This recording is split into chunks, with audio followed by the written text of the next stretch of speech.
Good afternoon, my dear friends. Today, again, we'll discuss the colligative properties. Now, you are quite aware what is colligative properties. So, properties which depends on number of molecules, particles, but does not depends on the nature of the solute. So, number of molecules of solute is called colligative properties, and it has no concern with the nature of the solute. So we have seen this delta P by P0, then delta TB, delta TF, and osmotic pressure. These are the colligative properties. So here we have discussed about Raoult's law in terms of non-volatile solute and volatile solvent, and in terms of both solute and solvent volatile. And also we have discussed about ideal solution, non-ideal with positive negative deviations, and also about that constant boiling mixtures there. So hope that this topic is clear in your mind, and also this numericals are very useful for board exam. Then we move to the delta TB, that is the elevation in boiling point. So you know that when you make a solution, boiling point of the solution increases. So that increase in the temperature is called elevation in boiling point. So its formula will be TB minus T0B, that is boiling point of solution minus boiling point of solvent. And also we have seen delta TB equal to Kb into M, and by substituting the value of molality, you are getting this complete formula. So by using this or this, you can find out the delta TB. And here also we have a numericals of Kb and molar mass mainly, but can be asked for W1 and W2 also then. Kb is called molar elevation constant then. Then we have discussed about the depression in freezing point. So when we make a solution, freezing point is decreases. So that is called depression in freezing point, or lowering in freezing point, and its formula is T0F minus TF, that is freezing point of solvent minus freezing point of solution. And delta TF is being colligative properties proportional to molality. That molality represents the number of particles, and delta TF equal to Kf into M. So just like this, only make a change here, B instead of B, right, F. So Kf is called molar depression constant, or it is also called cryoscopic constant, and this is called ebullioscopic constant. So again, the numericals of finding delta TF, finding freezing point of solution, finding Kf and molar mass, we have to prepare them. So just you remember this formula, don't prepare the whole formula, and put the value of the molality and you will get it. So delta TF we can find with the Beckmann's thermometer. This we can find with the Lenzberger instrument. So up to here we have completed. So hope that notes also you have completed, and you are following the topic. Numericals are also given, so try to solve it. Now the last topic of colligative properties, osmotic pressure. For that we use a symbol pi. Now before going to osmotic pressure, we have to learn a few terminology. That is SPM first, is semi-permeable membrane. SPM is a semi-permeable membrane. So you are aware about the membrane. So semi means half and permeable means giving permission. as we are discussing basic topic as a solution. So it has a two component, solute and solvent. So half is solute and half is solvent. So the membrane we have which allow to pass the solvent molecules through it, but does not allow solute molecules to pass through it. So when you have this kind of membrane, and when solution is placed here, so only solvent can go through the other side, but when solute is coming, he is not allowing to go through it. So this kind of membrane is called semi-permeable membrane. Here we have few examples: cellophane, parchment paper, cell walls of animals and vegetables, and this one copper ferrocyanide, Cu2FeCN6. So these are all example of semi-permeable membrane. So hope that term is clear, semi-permeable membrane. So we will use SPM instead of using that full word. So a membrane which allow to pass solvent molecules through it but does not allow solute molecules to pass through it. So it's called semi-permeable membrane. Cellophane, parchment paper, Cu2FeCN6 and the cell walls of animal and vegetable are the example of this. Now what is the osmosis and osmotic pressure, that we will see first. So all of you have seen this is called Thissell funnel. Thissell funnel. So you have to tie up the top of the Thissell funnel with one semi-permeable membrane. Now take water in one beaker, and so this is a water or a solvent. Now invert this and now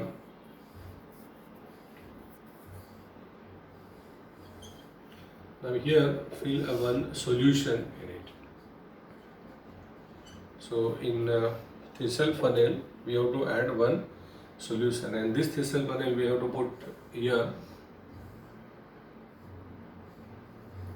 in the solvent. So this is a solution.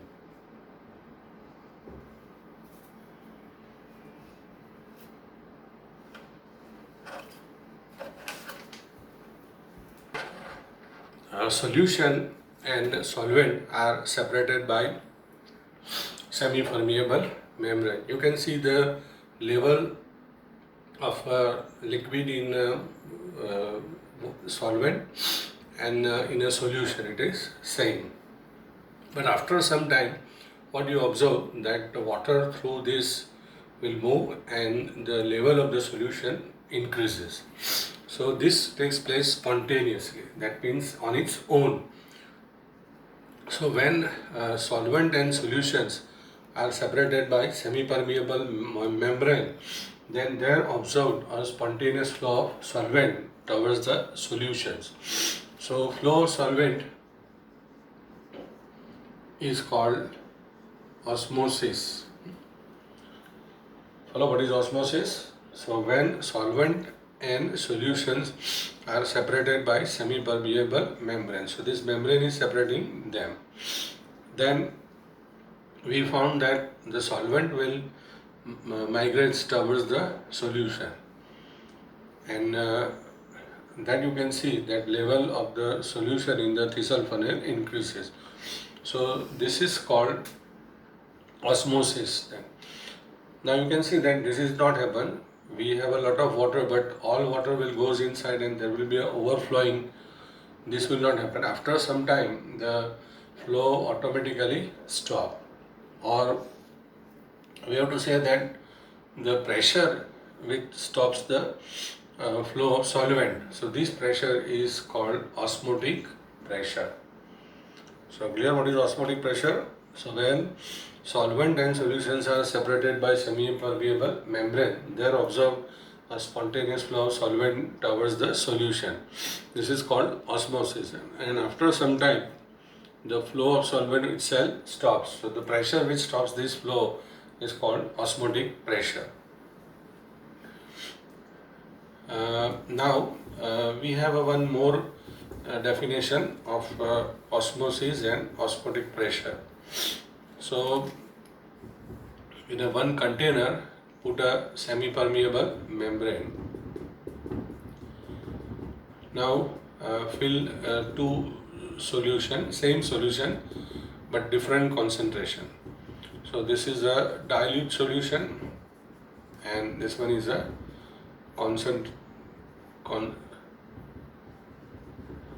concentrated solution. So a dilute solution and concentrated solution is separated by semi-permeable membrane.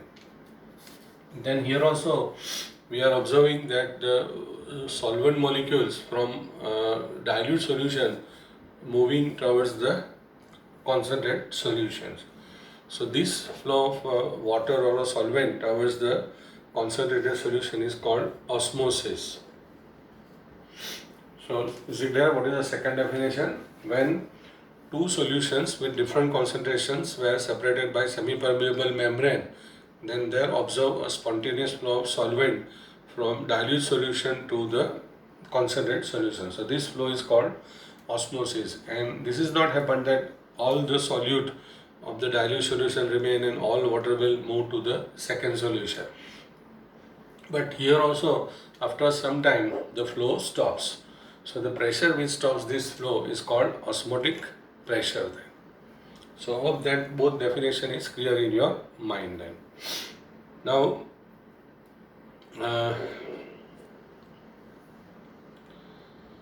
so semi-permeable membrane, osmosis, osmotic pressures. So keep in mind these things. Now we have some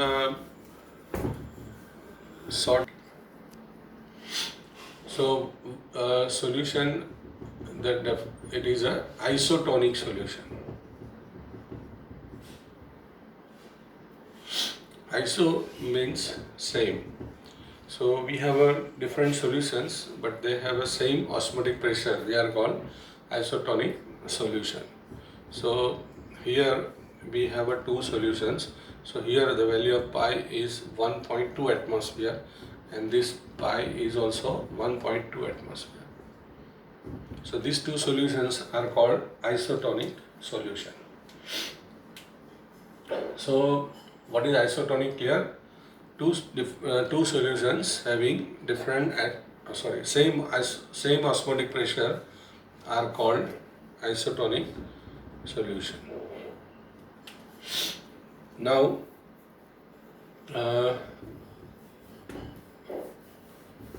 other two are hypertonic and hypotonic. Hypotonic and hypertonic.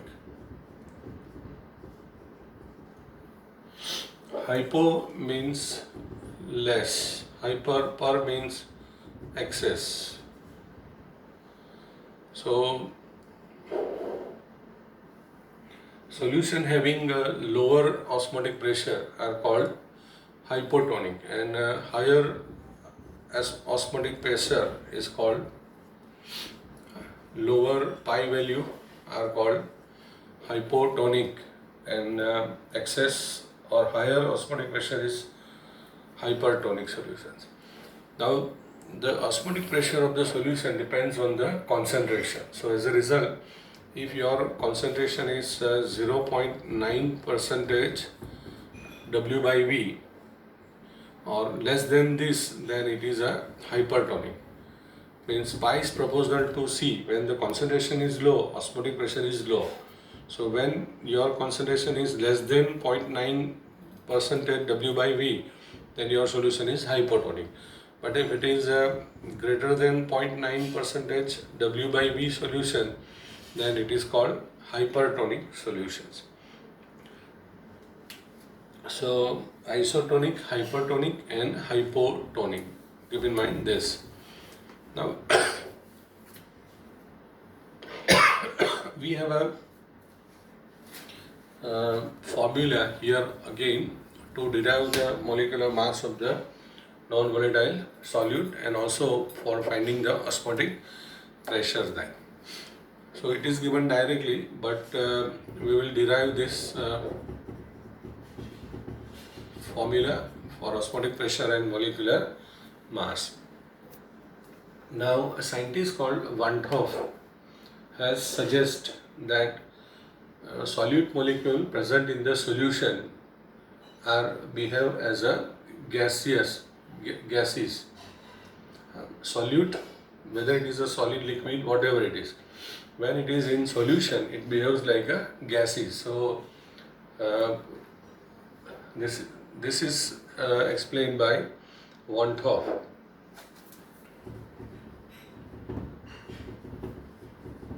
So here the osmotic pressures law are just like a gaseous law. So you know Boyle, Charles, Gay-Lussac, Graham, Dalton, Avogadro's law. So first law we have, that is Boyle's Van 't Hoff law. These laws were given by Van 't Hoff, but it is just like a Boyle's law, so we call as a Boyle-Van 't Hoff law. So you know that Boyle's law is this, that when temperature is constant, the pressure is inversely proportional to its volume. So instead of P, we'll make a pi. So at constant temperature, osmotic pressure is inversely proportional to its volume. So it means volume decreases, osmotic pressure increases. Now you know this N upon V is a moles per liter. So moles per liter is concentration, and concentration equal to C. Now if you take a N equal to 1 mole, then this is 1 upon V. So 1 upon V equal to C. Is it clear? Instead of this V, N, we'll take a 1 mole. So it is N upon V is 1 upon V, and that is concentration. So in this way you can represent the Boyle-Van 't Hoff law as a pi is proportional to C. So when temperature is constant, osmotic pressure is directly proportional to its molar concentration. So that we have seen in that hypertonic and hypotonic solution also. Then we have a Gay-Lussac's Van 't Hoff law. Now for this you just interchange the C and T. So it's very simple, that pi is proportional to absolute temperature when concentration is constant. So if concentration is constant, osmotic pressure is directly proportional to its absolute temperature. And then Avogadro Van 't Hoff law we have. So when both these are constant, pi is proportional to N. So you know that P proportional to N in Avogadro's law. So pi is proportional to N means when, as also you know that osmotic pressure is a colligative property. So number of molecules more, osmotic pressure will be high. So these are the three laws of the osmotic pressure. Now if you want to make a combined effect of this law on osmotic pressure of this and this. So from this combined effect will be pi is proportional to Nt by V. Now again you want to make this constant, then use R as a constant. So pi equal to R into Nt by V. As we have seen that the molecules of solute are behaving like a gases, so we can use a gas constant R. So it will be like pi equal to N upon V RT. Now again N upon V is C, so pi equal to CRT. By using this you can find the osmotic pressure. So when molar concentration is given, as for example, that at 27 degrees Celsius, 0.1 molar glucose solution, find out the osmotic pressure, then C is 0.1, glucose temperature 27 convert into Kelvin, and as a R you can use 0.082 or 0.0831. So this is in atmosphere and this is in bar unit. So you can use any one. It is in atmosphere unit and 831 is in bar unit. So we can find out the osmotic pressure by using this formula. Then instead of C, you can place this formula, that C means molarity. So mass of solute into 1000 into molecular mass into volume V. So instead of this 1000, don't use 1000 and you can use V in liter also then. So pi equal to W2 into 1000 by M2 into V into R into T.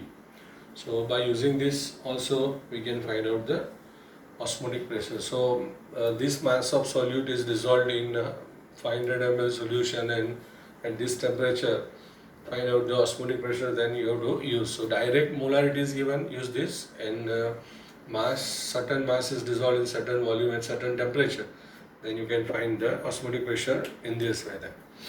Then also here we can find out the molar mass of non-volatile solute using this formula. So this is the last formula for finding the molecular mass. So 4 formulas we have seen in vapor pressure, elevation in boiling point, depression in freezing point, and this is in osmotic pressure.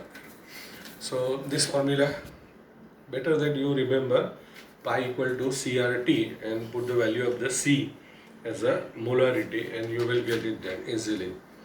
So osmotic pressure formula is this. Then by using this formula you can find out molecular mass. Now in this is the best formula for finding the molecular mass for the polymers or like proteins, carbohydrates. So if you want to find out the molecular mass of this type of polymers, there are 4 methods, but the osmotic pressure method is the best one, because here the pressure is measured at room temperature and molarity is used instead of molality, and its magnitude is large even for very dilute solutions. So therefore this method is more applicable for polymer substances instead of the 3 other formulas that we have seen. And here also we have to discuss about the